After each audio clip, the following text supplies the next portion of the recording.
Oktobuslar haqidagi siz bilmagan faktlar. Oktobuslar yer yuzidagi eng aqlli umurtqasiz jonivorlardan biri sanaladi. Ularning 3 ta yuragi bor. Ikkitasi qon oqimini jabralarga yuboradi, uchinchisi esa tananing boshqa qismlariga qon yetkazadi. Qizig'i shundaki, oktobus suzayotganda o'sha 3-yuragi to'xtab qoladi. Shuning uchun ular uzoq masofani suzishni yoqtirishmaydi. Yuraklarning biri ishlamay qolgani uchun charchashadi. Bundan tashqari, har bir oyog'i o'zining mustaqil miya tizimiga ega. Ya'ni har bir oyoq mustaqil harakatlanishi va qaror qabul qilishi mumkin. Asosiy miyasi esa barcha harakatlarni boshqarib turadi. Ular shuningdek rangni o'zgartirib, atrof muhitga moslasha oladi. Bu ularga nafaqat yirtqichlardan yashirinishga, balki o'zaro muloqot qilishga ham yordam beradi.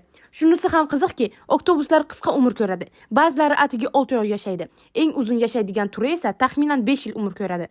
Ular juda aqlli bo'lishiga qaramay, qisqa hayot davomida murakkab muammolarni hal qilish, o'yinlarni o'rganish va hatto odamlarni tanib olish qobiliyatiga ega.